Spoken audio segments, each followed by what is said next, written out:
그 제가 지난주에 그 하나님의 그 우리를 향한 그 구원의 강렬한 소망과 그 소망을 악착같이 거부하는 그 우리 안에 있는 그 죄성, 그 의지를 강조하는 과정에서 조금 과격한 표현을 좀 사용했었습니다. 알고 계시죠?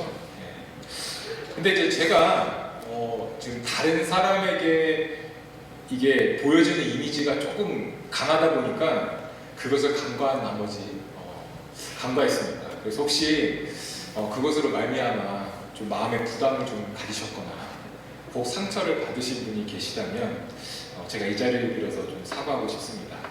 앞으로는 조금 더 신중하게 제가 단어를 좀 선택하도록 하겠습니다. 네. 같이 한번 기도 한번 하겠습니다. 세상이 빠르게 변화하고 있습니다. 예측이 불가능합니다. 지금 이 순간에도 무슨 일이 어떻게 일어날지 알 수 없습니다. 그럼에도 변하지 않는 것이 하나 있습니다. 그것은 신실하신 하나님이며 하나님이 우리에게 주신 말씀입니다. 그 말씀 앞에 서 있는 우리에게 오늘도 말씀해 주시고 그 음성 들려주시기를 원합니다. 예수님의 이름으로 기도합니다. 아멘. 아실지 모르겠지만 그 지난주부터 그 전 세계에 있는 무슬림들은 이 라마단이라고 해서 한 달 동안 이제 금식하며 기도하는 시간을 지금 현재 가지고 있습니다. 이 무슬림들의 금식은 우리의 금식과는 조금 다르게 해가 뜨는 시간 그리고 해가 지는 시간을 기준으로 시작이 되고 끝이 납니다. 다시 말해서 우리가 그 가장 많이 활동하는 그 시간에 아무것도 먹지 않습니다. 그리고 밤이 되면 이제 음식을 먹게 됩니다. 그리고 이제 이슬람의 그 성지라고 불리우는 이 메카를 향해서 그렇게 금식을 하며 순례를 하는 무슬림들도 상당히 많이 있습니다. 근데 신기하게도 이 기간에 주님께로 돌아오는 무슬림들 역시 많이 있습니다. 특별히 이 금식과 기도를 하는 과정에서 꿈을 통해 주님이 가끔 이들에게 나타나기도 합니다. 그 꿈이 너무나 분명해서 때론 혼란스럽기도 하지만 주님을 영접하는 사람들도 생깁니다. 물론 비밀이죠. 왜냐하면 그거를 알게 되는 순간 가족과 사회에서 완전히 분리되기 때문에 그렇습니다. 이 라마단이 한 3주 정도 남았는데요. 혹시 기억나시면 이 무슬림들을 위해서도 함께 기도해 주셨으면 좋겠습니다.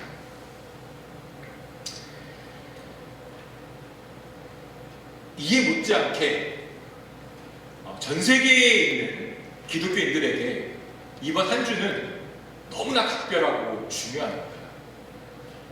기도 시간에도 나왔지만 고난주간입니다. 한국 교회들은 이제 내일부터 이제 특별 새벽 기도회를 실시하면서 이 예수님의 고난에 동참하고자 자발적인 한 끼 정도의 금식을 이제 권장합니다. 우리도 이번에 이 자발적인 금식을 통해서 특별히 지금 전쟁 가운데 있는 그 한 나라를 도우려고 하고 있습니다. 그리고 이제 다들 보셨겠지만 이 패션 오브 크라이스트라는 그 영화를 보면서 또 주님께서 우리를 위해서 어떤 고난과 고통을 당하셨는지 묵상하는 시간을 가지기도 합니다. 그만큼 이 주님의 십자가의 죽음과 부활은 아무리 강조해도 지나침이 없을 정도로 우리에게는 되게 중요합니다. 근데 이제 그 죽음과 부활을 준비하는 예수님의 이 땅에서의 마지막 일주일 어떠했을까요? 이 마지막 일주일은 예수님의 그 자신의 사역 중에서 가장 중요했던 그 십자가로 가는 길이었습니다. 오늘 본문에 의하면 예수님은 십자가의 길을 걷기 위해서 나귀를 타고 제자들과 함께 그리고 사람들의 열렬한 환호 속에서 예루살렘에 들어가게 됩니다. 예루살렘에 이렇게 들어간 이후에 예수님은 그 한 주간을 어떻게 보냈을까요? 오늘 이 시간을 통해서 이 예수님의 이 땅에서의 마지막 이 한 주간의 시간을 어떻게 보내셨는지 좀 마태복음을 중심으로 함께 살펴보도록 하겠습니다. 물론 마태복음의 모든 게 다 기록되어 있지 않기 때문에 이 다른 복음서에 기록된 내용들도 더불어서 함께 살펴보도록 하겠습니다. 제가 요일별로 이제 이 말씀을 드릴 예정입니다. 먼저 일요일입니다. 시간상으로는 이제 오늘인데요. 예수님은 오늘 우리가 읽은 본문의 모습 그대로 예루살렘에 들어갔습니다. 이 벳바게라는 동네에 도착했을 때 예수님은 제자들에게 한 번도 사람을 태워보지 않은 나귀 한 마리를 데리고 오라고 하셨습니다. 제자들이 데려온 바로 그 나귀를 타고 예수님은 그 사람들의 열렬한 환호 가운데 예루살렘에 들어가게 됩니다. 예루살렘에 들어간 예수님께서 제자들에게 제일 먼저 하신 말씀이 뭐였냐면 바로 자신의 죽음이었습니다. 그래서 요한복음 12장 23절에 보면 인자가 영광을 얻을 때가 왔도다 하면서 다음과 같은 말씀을 합니다. 요한복음 12장 24절입니다. 내가 진실로 진실로 너희에게 이르노니 한 알의 밀이 땅에 떨어져 죽지 아니하면 한 알 그대로 있고 죽으면 많은 열매를 맺느니라.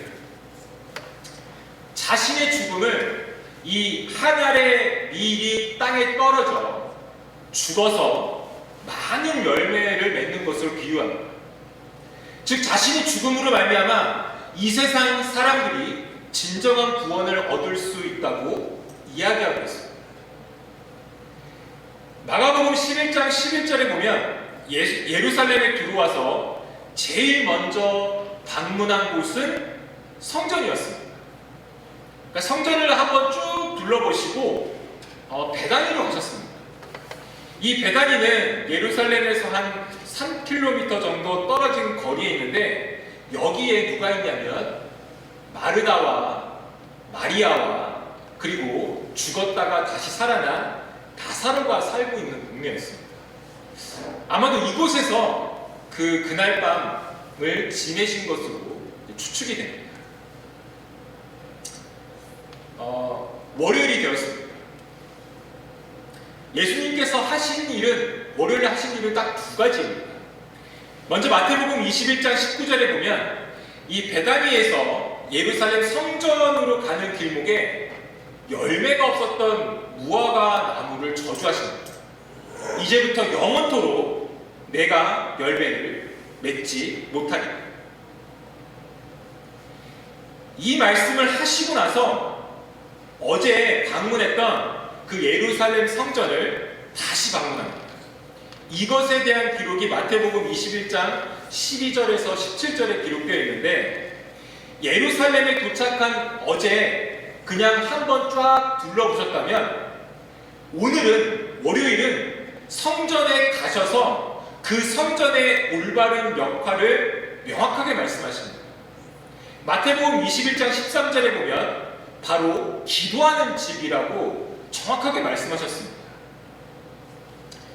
그런데 왜 성전에는 이 물건을 파는 사람들이 많았을까요? 이 예수님 당시 예배는 제사를 드리는 것이었습니다. 그러니까 하나님께 드려지는 예물, 즉 이 소와 양과 같은 동물들은 흔히 조금이라도 아니 아예 없어야 합니다. 근데 그 동물의 그 흠이 있는지 없는지를 누가 판단하냐면 제사장이 판단합니다. 그러니까 우리가 보기에는 멀쩡한데 제사장이 안 돼, 이거 흠이 있어 라고 말하면 그 동물로는 제사를 드릴 수가 없습니다. 성전 가까이에 거주하는 사람들은 괜찮지만 중요한 건 이제 멀리서 오는 사람들은 그 오는 길에 이 제물로 드리는 동물이 어떻게 될지 알 수 없기 때문에 성전 근처에서 돈을 주고 동물을 사서 제사를 드려야 해요. 근데 예수님이 이 장면을 보시고 지금 강도의 소굴이라고 표현하셨습니다. 왜냐하면 이 성전 근처에서 제사에 사용할 그 동물을 파는 사람들과 이 제사장들이 서로 결탁이 되어 있어서 그 수익의 일부를 제사장들한테 바쳐야 했습니다. 11조가 아닙니다. 일종의 수수료입니다.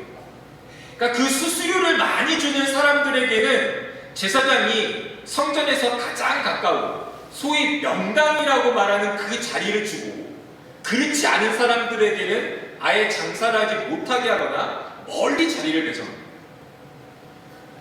문제는 이 제사에 사용될 그 재물이 흠이 없어야 되는데, 이게 성전이 사람들로 늘 붐비기 때문에 어떤 문제가 발생할지 알 수 없어서 제사를 드리러 오는 사람들은 아무래도 그 성전에서 가장 가까운 곳에서 동물을 사서 제사를 드리는 것이 가장 효과적입니다.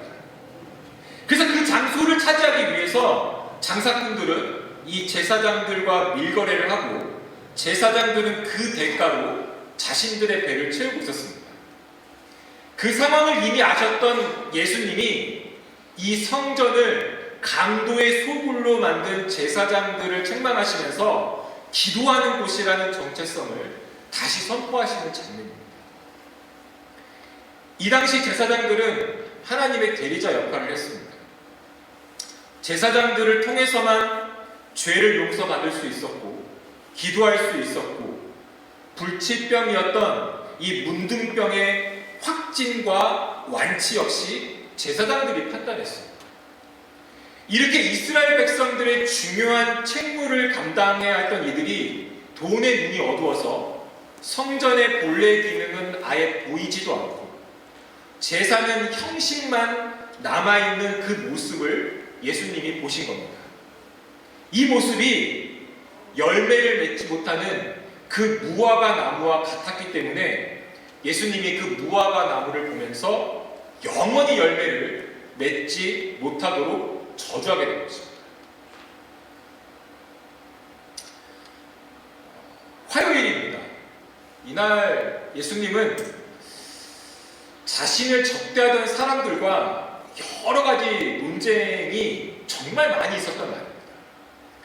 그래서 마태복음 21장 23절부터 23장 39절에 보면 특별히 성전에서 이 대제사장, 사두개인, 바리새인, 이 서기관들, 이 무리들과 함께 여러 논쟁이 있었고, 이 논쟁에서 사실 이 네 부류의 사람들은 예수님을 곤란하게 만들려고 했지만 오히려 예수님이 이들을 부끄럽게 만들어서 이들의 분노를 사게 된 결정적 계기가 되었습니다. 그래서 마태복음 22장 46절에 보면 한마디도 능히 대답하는 자가 없고 그날부터 감히 그에게, 예수님에게 묻는 자도 없더라. 어떠한 질문을 해도 그 질문의 의도를 간파한 예수님은 이 네 부류의 사람들이 가장 중요하게 생각했던 이 모세오경을 중심으로 정확하게 답변을 했습니다.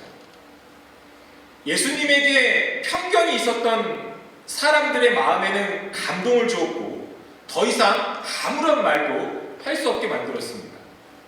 그렇기 때문에 이들은 예수님의 사형 집행을 급하게 서두르게 되었습니다.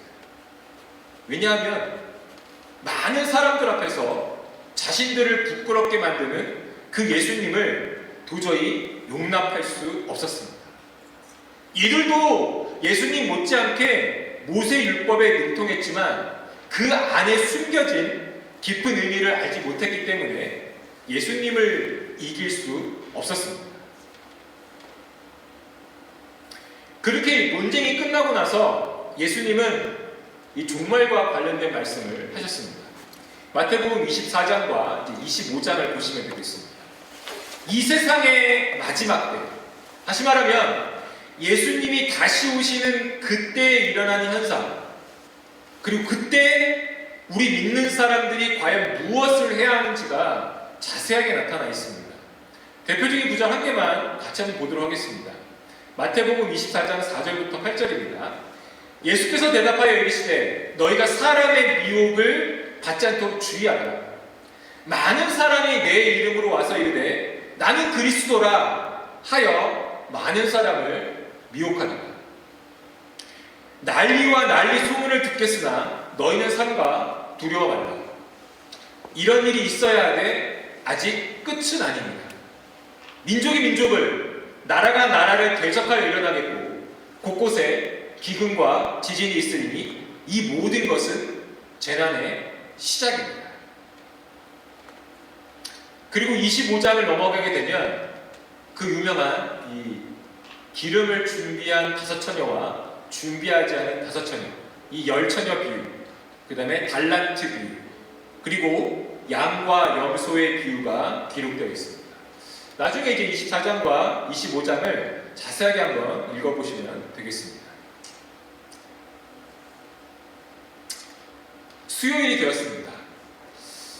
이 수요일은 특별하게 예수님의 행적을 좀 찾아볼 수가 없는 날입니다. 안식을 취하신 듯한 모습이고 자신의 마지막을 의식한 듯 조용히 혼자만의 시간을 보내신 것처럼 보입니다. 하지만 예수님 주변에서는 중요한 결정이 이루어졌습니다. 마태복음 26장 4절입니다. 예수를 흉계로 잡아 죽이려고 의논하네. 대제사장 집에 모여서 예수님을 죽이기로 결정했습니다. 예수님은 어떠한 일도 하지 않았는데 이 예수님 주변에서는 바쁘게 움직이면서 어떻게 예수님을 죽일 수 있을까, 이거를 이날 의논하고 있었던 것입니다. 목요일이 되었습니다. 예수님이 살아있을 수 있는 이제 이틀 전입니다. 이게 정말 중요한 날입니다. 예수님 스스로에게. 그러니까 자신의 신변을 정리할 수 있는 마지막 날입니다. 이날 예수님과 제자들 사이에서 중요한 사건들이 대부분 일어납니다. 이게 이제 마태복음 26장 17절부터 46절까지 다 기록되어 있는데요. 먼저 예수님이 제자들과 이제 마지막 식사를 하게 됩니다. 마지막 식사를 하기 전에 예수님께서 직접 제자들의 발을 씻겨주시면서 섬김의 모범을 보여주셨습니다. 그리고 함께 식사를 하면서 이 빵과 포도주가 가지는 이 새로운 의미를 알려주십니다. 이 식사가 이제 오늘 조금 뒤에 할 성찬식의 시작입니다. 이 이후에 안타깝지만 베드로가 예수님을 3번 부인할 것이라고 말씀하십니다. 그리고 그 전에는 가룟 유다가 예수님을 대제사장에게 돈을 받고 넘기기 위해서 이 식사 자리에서 사라진 뒤였습니다. 마지막 식사지만 12명의 제자 중에서 한 사람은 자신을 돈을 받고 팔았고 다른 한 사람은 조금 있다가 자신 앞에서 한 번도 아닌 3번이나 부인하게 됩니다. 식사를 마치고 예수님은 겟셋마네 동산으로 가게 됩니다.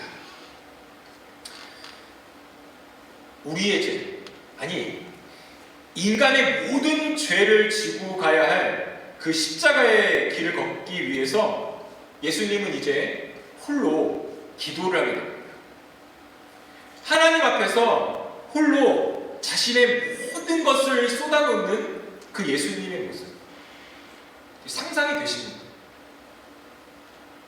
영화에서 잘 표현했지만 그 이상일 거라고 저는 생각이 됩니다. 그래서 마태복음 26장 39절과 42절에 내 아버지여 만일 할 만하시거든 이 잔을 내게서 지나게 하옵소서. 그러나 나의 원대로 마시옵고 아버지의 원대로 하옵소서. 42절입니다. 내 아버지여 만일 내가 마시지 않고는 이 잔이 내게서 지나갈 수 없거든 아버지의 원대로 되기를 원하나이다. 이렇게 밤새 기도를 하시는 예수님의 모습을 우리는 볼 수 있습니다. 이 기도는 자신이 짊어질 그 십자가의 고통과 죽음이 너무 힘들기 때문에 마치 그 고통을 토로하는 것처럼 보입니다. 물론 그럴 수도 있습니다. 하지만 자신이 짊어질 그 십자가의 무게를 알기 때문에 자기 자신이 하나님의 뜻대로 온전하게 그 십자가를 감당할 수 있게 해달라고 간청하는 모습입니다. 그 십자가의 무게는 나 한 사람의 그 죄의 무게가 아닙니다. 온 인류의 죄의 무게가 바로 그 십자가의 무게입니다. 그 십자가를 혼자 짊어지고, 그러니까 온 인류의 죄를 혼자 짊어지고 가야지만 궁극적인 하나님의 뜻이 이루어지기 때문에 그 십자가를 잘 감당하고 싶었습니다. 그래서 밤이 새도록 그렇게 하나님 앞에 땅이 피가 되도록 엎드렸던 겁니다. 자신을 통해서 하나님의 뜻이 완전해지기를 그렇게 간절히 소망했습니다.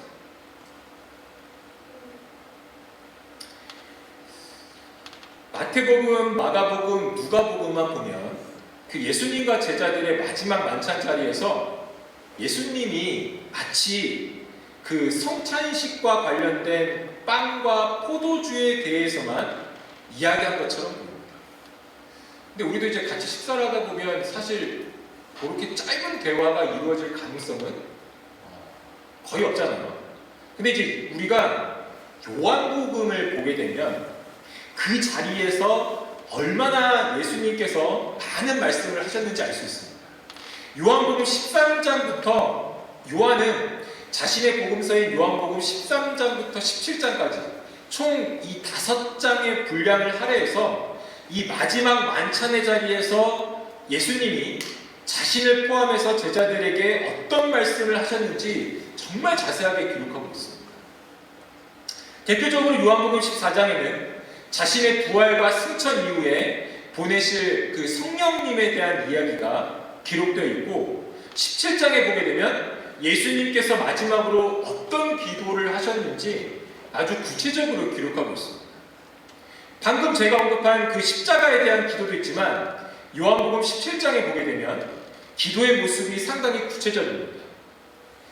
예수님 자신을 위한 기도도 있고, 제자들을 위한 기도도 있고, 앞으로 자신을 믿게 될 우리를 위한 기도가 있으며, 또한 온 세상을 향한 기도도 기록되어 있습니다. 각각의 기도를 지금 다 살펴볼 수 없지만 그 기도를 자세히 보면 각각의 기도 끝에 하나가 되게 해달라는 기도가 마지막에 등장합니다. 다시 말해서 제자들의 하나됨, 우리 믿는 자들의 하나됨, 그리고 이 세상 역시 믿는 자들을 통해서 결국에는 하나가 되기를 간절히 소망하고 있습니다. 요한복음 17장 23절만 같이 보겠습니다. 내가 그들 안에 있고 아버지께서 내 안에 계시어 그들로 온전함을 이루어 하나가 되게 하려 함은 아버지께서 나를 보내신 것과 또 나를 사랑하신 같이 그들도 사랑하신 것을 세상으로 알게 하려 함이로소이다.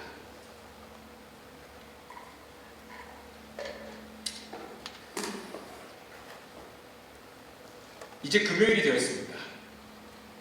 마태복음 26장 47절부터 27장 61절까지 기록되어 있습니다. 금요일은 조금 일찍 하루가 시작됩니다. 왜냐하면 이렇게 밤이 새도록 기도한 예수님을 기다리고 있었던 것은 안타깝게도 예수님을 체포하기 위하여 오고 있었던 무장한 군인들이었습니다. 그 선두에는 무려 3년 동안 자신과 함께했던 가룟 유다가 서 있었습니다. 자신이 입을 맞춘 그 사람이 예수님이기 때문에 자기가 입을 맞춘 이후에 체포를 하면 된다고 사전에 약속이 되어 있었습니다. 이 가룟 유다는 아무렇지도 않은 듯 예수님에게 입을 맞추며 안부를 물었고, 군인들이 예수님을 체포하여 그때 대제사장인 안나스가 기다리고 있던 곳으로 예수님을 끌고 갑니다. 그 뒤를 이 베드로와 요한이 멀리서 따라갑니다. 이게 우연인지 아닌지 모르겠지만 그 대제사장이 있던 그곳의 경비병이 이 사도 요한과 안면이 있어서 예수님이 어떻게 신문을 받는지, 특별히 그 대제사장 집 안에서 이 두 사람이 그 장면을 지켜볼 수 있었습니다. 그런데 그 장면을 함께 보고 있었던 다른 사람들이 이 베드로를 알아보고 너 예수님의 제자 아니냐? 며 추궁을 하게 됩니다.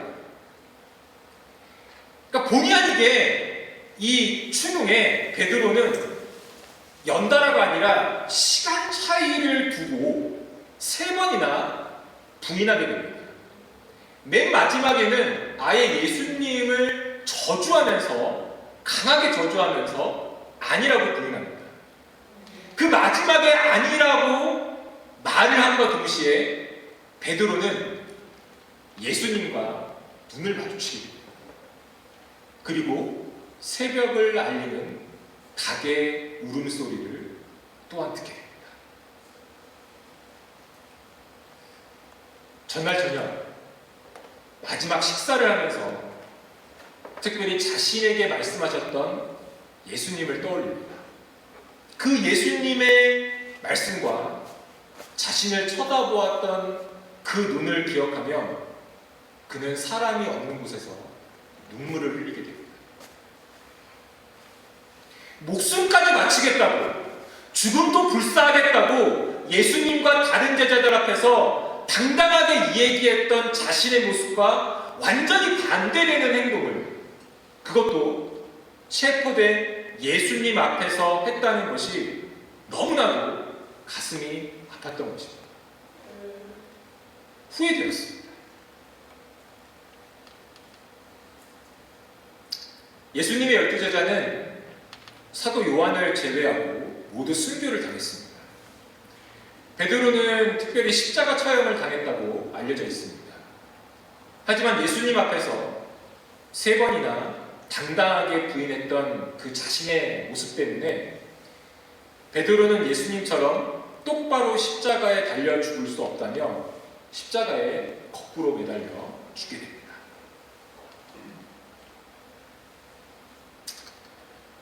베드로가 이 대제사장인 안나스가 있던 곳에서 나간 뒤에 예수님은 본격적인 신문을 받게 됩니다. 하지만 미리 돈을 주고 증인으로 부른 사람들의 증언이 서로 앞뒤가 맞지 않아 조금 난감한 상황이 발생했습니다.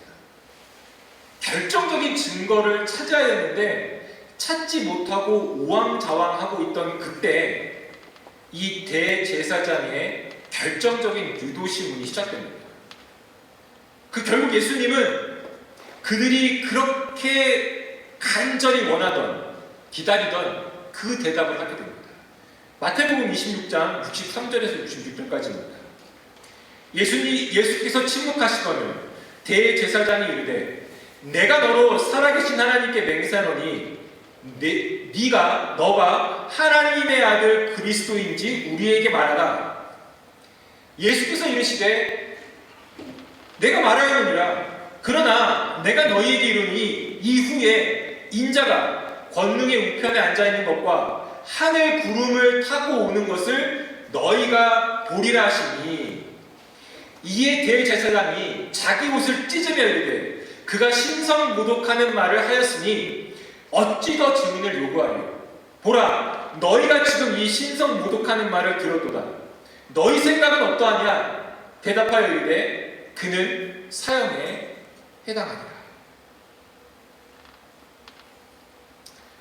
이제 모든 것이 마지막을 향해 가고 있습니다. 사형 선고는 내려졌고 마지막으로 로마 정부의 승인이 남았습니다. 빠른 빠른 진행을 위해서 아침에 해가 뜨자마자 바로 빌라도를 찾아가게 됩니다. 근데 빌라도도 명분이 필요했기 때문에 이들의 요구에 즉각적으로 응하지는 않았습니다. 하지만 대제사장을 중심으로 한 유대인들의 반응이 이 빌라도의 생각보다 강했습니다. 요한복음 19장 15절에 보면 이런 이야기를 합니다. 빌라도가 이르되 내가 너희 왕을 십자가에 못 박으랴. 대제사장들이 대답하되 가이사 외에는 우리에게 왕이 없나이다.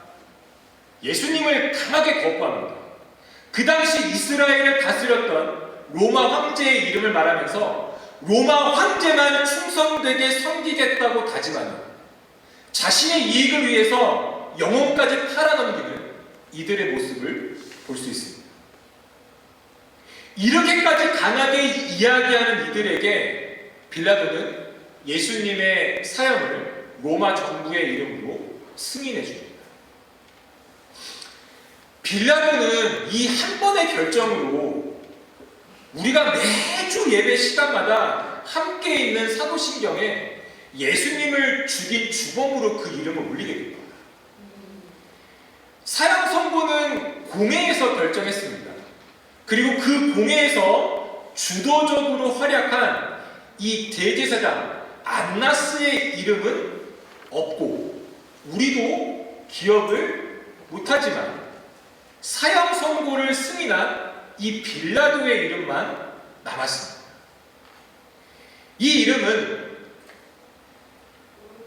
주님이 다시 오실 때까지 매주 이 땅에 있는 모든 교회에서 예수님을 죽인 원수의 이름으로 불려지게 될 것입니다. 공회의 사형 선고 그리고 빌라도의 인준을 통해서 예수님은 다른 2명의 죄수와 함께 십자가 처형을 당하게 됩니다. 사실 다른 2명의 죄수보다 일찍 예수님은 십자가에서 죽었습니다. 그 시간은 오후 3시입니다. 네, 1시간 뒤네요. 마태복음 27장 45절에 보면 예수님의 그 죽은 시간, 즉 오후 3시를 기점으로 고전 약 12시부터 3시까지 약 3시간 동안 환한 대낮임에도 불구하고 밤처럼 온 세상이 어두웠다고 기록하고 있습니다. 그리고 예수님의 죽음과 동시에 발생한 이상한 일이 하나 더 있습니다. 마태복음 27장 50절에서 53절입니다. 예수께서 다시 크게 소리 지르시고 영원히 떠나십니다. 이에 성소 휘장이 위로부터 아래까지 찢어져 돌이 되고 땅이 진동하며 바위가 터지고 무덤들이 열리며 자던 성도의 몸이 많이 일어나되 예수의 부활 후에 그들이 무덤에서 나와서 거룩한 성에 들어가 많은 사람에게 보입니다. 이 성소의 휘장은 모세가 광야에서 성전을 지은 이후 단 한 번도 공개된 적이 없는 거룩한 공간입니다. 그 공간이 예수님의 죽음과 동시에 모든 사람에게 공개되는 일이 발생합니다. 다음 한번 제가 설명을 한번 드릴게요.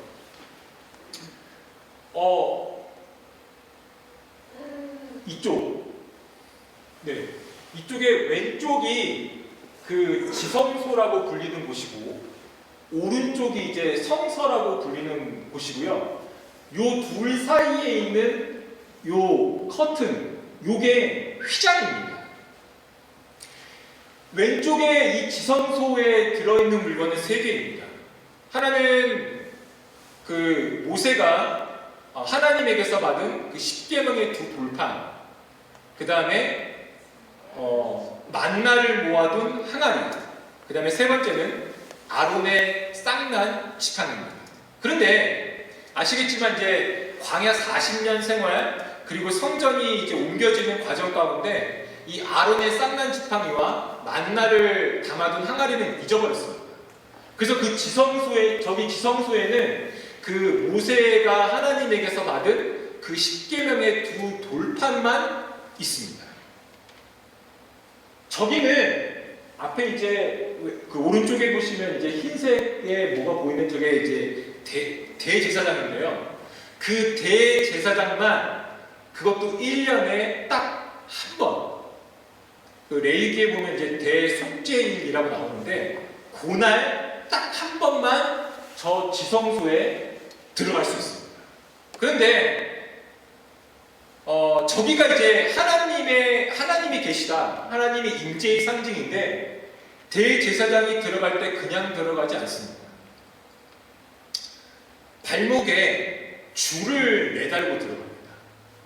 줄을 매다는 이유는 혹시 그 안에 들어갔다가 하나님이 노해서 그 대제사장을 죽이게 되면 그 대제사장을 죽은 시체를 가져올 방법이 없는 겁니다. 그래서 그 대제사장 발목에 줄을 매달아서 혹 그 대제사장이 저 안에서 죽게 되면 그 줄을 이제 끄는 거죠. 그러니까 이제 시체를 이제 줄줄 질질질 끌려 나오는 그런 상황이 되겠습니다. 그래서 이제 새 요한의 아버지인 사가랴가 저 지성소에 들어가서 하나님의 천사를 만나게 됩니다.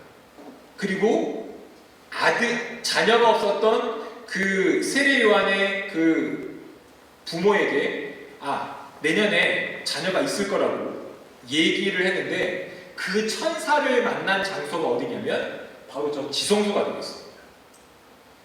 그래서 그 세례 요한의 아버지가 나오자마자 말을 못하는 신기한 일이 일어났었습니다. 이쪽 사진은요, 저게 뭐냐면 저 안에 그 아까 말씀드린 그 10계명의 두 돌판을 저 안에 저렇게 보관해 놓았습니다. 그래서 이동할 때는 어떻게 이동하느냐, 저 이렇게 봉이 보이시죠? 그래서 이 레위인 네 사람이 각각 이렇게 한의 어깨에 이렇게 메고 이제 이동을 했었습니다. 그러면 저게 보이지 않느냐? 당연히 천으로 이렇게 둘러쌉니다.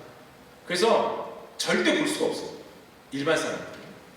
근데 중요한 건 예수님의 죽음과 동시에 저 비밀스러운, 저 거룩한 공간이 모든 사람들한테 공개되었다는 겁니다. 그러니까 성전에서 가장 거룩한 공간이 공개되었다는 것은 예수님이 진정 하나님처럼 거룩한 사람이라는 의미가 됩니다. 그리고 예수님의 부활과 나와 어떤 관련이 있는지를 살짝 엿볼 수 있는 장면이 마태복음 27장 52절과 53절인데요. 예수님이 죽음을 이기고 다시 살아나셨기 때문에 예수님을 믿는 우리 역시 후에 예수님이 다시 오시게 되면 예수님처럼 다시 살아난다는 것입니다. 예수님의 부활은 다른 세상의 이야기가 아닙니다. 나와 상관없는 이야기도 아닙니다. 누군가 지어낸 이야기도 아닙니다. 그래서 사도 바울은 고린도전서 15장 전체를 할애해서 부활에 대해서 이야기합니다. 자신이 기록한 편지 중에서 아마 가장 긴 분량인데요. 그 당시에도 예수님의 부활을 믿지 못하는 사람들이 있었습니다. 그래서 예수님의 부활을 실제로 목격한 사람들이 아직 살아있기 때문에 혹 의심이 들면 그 사람들을 찾아가서 한번 만나보라고 합니다. 그리고 예수님의 부활을 믿지 않으면, 아니 예수님이 부활하지 않았다면 우리는 세상에서 가장 불쌍한 사람이라고 대놓고 이야기합니다. 예수님이 진짜 부활했기 때문에 그 사실을 믿는 우리는 불쌍한 사람이 아니라 이 세상에서 누구도 빼앗을 수 없는 가장 멋진 소망을 가진 사람이라고 사도 바울은 이야기하고 있습니다. 이렇게 십자가에서 돌아가신 예수님은 우리가 지난 시간에 살펴보았던 아리마대 사람 요셉과 니고데모에 의해서 빈 무덤에 자신의 육체를 넘기게 됩니다. 그 모든 장면을 지켜보았던 여인들도 도무지 믿기지 않은 상황을 서서히 받아들이게 됩니다. 그리고 예수님을 실제로 진지하게 믿었던 약 120명의 사람들은 깊은 후회와 좌절, 그리고 소망이 사라져 버린 날들을 보내게 됩니다. 예수님이 이 세상에서 사라지고 그 다음 날이 밝았습니다. 토요일이죠. 바뀐 것은 없고 세상은 마치 아무렇지도 않은 듯이 돌아갑니다. 여기에 불안감을 느낀 대제사장과 바리새인들이 빌라도에게 찾아갑니다. 그리고 경비병을 요청해서 예수님의 무덤을 지키게 합니다. 그러니까 예수님이 죽긴 죽었는데 이들에게 걸리는 것이 한 가지 있었습니다. 그게 뭐냐면 예수님이 자신이 다시 살아날 것이라고 말씀하셨기 때문입니다. 마태복음 27장 64절에서 61절을 같이 보겠습니다. 그러므로 명령하여 그 무덤을 사흘까지 굳게 지키게 하소서. 그의 제자들이 와서 시체를 도둑질하여 가고 백성에게 말하되 그가 죽은 자 가운데서 살았다 하면 후계의 속임이 전보다 더 클까 하나이다. 빌라도가 이르되 너희에게 경비병이 있으니 가서 힘대로 굳게 지키라. 그들이 경비병과 함께 가서 돌을 임봉하고 무덤을 굳게 지킵니다. 이제 대제사장과 서기관 그리고 사두개인과 바리새인들은 아주 편안하게 지낼 수 있었습니다. 어떻게 보면 예수님은 죽기 위해서 예루살렘에 간 것입니다. 사람들은 이제 로마 식민지에서 자신들을 해방시켜 줄 것을 기대했고 예수님의 지난 3년간의 행적은 그런 기대를 가지기에 충분했습니다. 예수님의 입성 당시에 사람들의 열렬한 환호는 마치 우리나라가 일제 식민지에서 독립된 후에 사람들이 길거리에서 환호를 했던 것과 상당히 비슷했을 것이라 생각합니다. 자신의 죽음을 준비하고 있었던 예수님, 그 예수님을 죽이기 위해서 끊임없이 기회를 보고 있었던 대제사장, 서기관, 사두개인, 바리새인, 로마 식민지에서 해방을 꿈꾸었던 일반 백성들,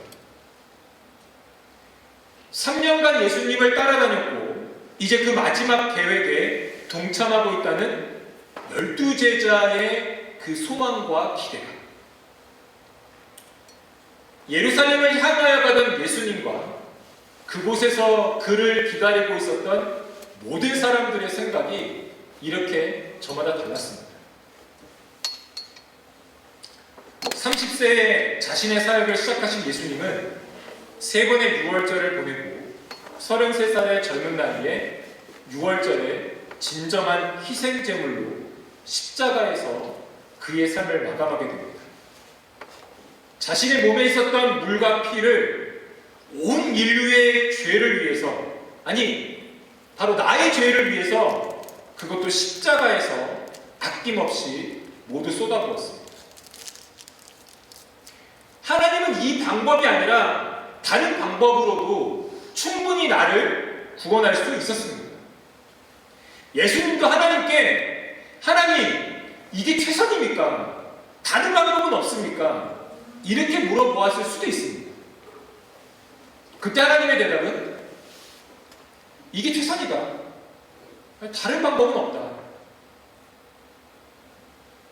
자신의 하나밖에 없는 아들을 십자가에서 죽이는 것이 어떻게 최선의 방법이 될 수 있겠습니까?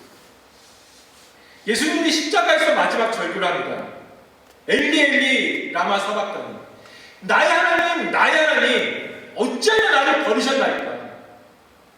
하나님은 이 아들의 마지막 절규를 외면합니다.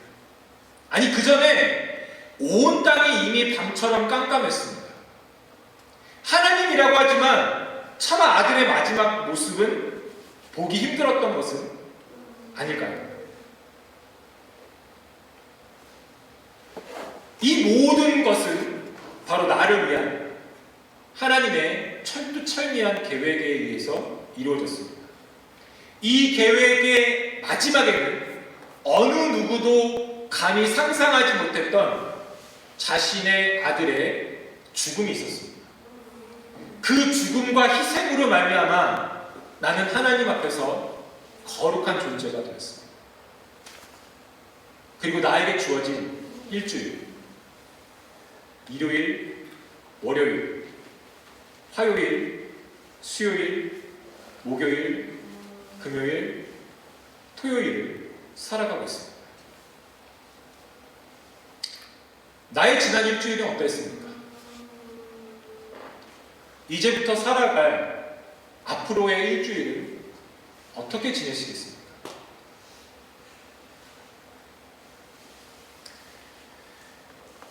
말씀을 마무리하겠습니다. 어제 일을 마치고 집으로 돌아오면서 예수님의 마지막 기도가 생각이 났습니다. 나의 하나님, 나의 하나님, 어찌하여 나를 버리셨나이까? 예수님의 이 기도는 자신을 외면하는 하나님을 향한 절규인 것처럼 들립니다. 이미 그 전에 세상은 어두워졌습니다. 근데 이 기도는 십자가에서 끝까지 자신과 함께 해달라는 하나님을 향한 간곡한 부탁이라는 생각이 들었어요. 하나님의 나를 향한 간절한 바램은 한 가지입니다. 동행입니다. 동행. 우리에게 주어진 이 인생길을 자신과 함께 끝까지 걸어가는 겁니다. 자신의 하나밖에 없는 아들의 피의 대가가 바로 나입니다. 그래서 하루 24시간, 1년 365일 당신 자신의 시선은 오직 우리를 향하고 있습니다. 나를 향하고 있습니다. 반대로 우리는 어떻습니까? 얼마나 하나님을 생각하고 있습니까? 얼마나 그 말씀에 귀를 기울이고 있습니까? 비록 나의 뜻이라 할지라도 얼마나 간절하고 기도하고 있습니까? 언제나 나를 향하고 있는 그 하나님의 시선과 상관없이 하루하루를 지내고 있지는 않습니다.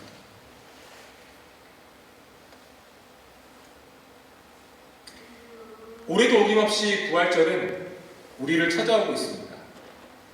여느 주일과 동일하게 또 한 주간을 지내다가 다음 주에 이곳에 오시겠습니까? 아니면 이번 한 주간 나를 위해 아낌없이 모든 것을 쏟아부으신 그 나를 향한 그 하나님의 그 시선에 반응하시겠습니까? 그리고 그 시선에 계속적으로 반응하며 살아보지 않으시겠습니까? 힘들고 어려운 인생의 매 순간을 함께 하자고, 함께 걸어가자고 나에게 손을 내미시는 그 손을 이제는 잡아야 하지 않겠습니까? 그분께서 나에게 원하시는 것은 바로 동행입니다. 기도하겠습니다.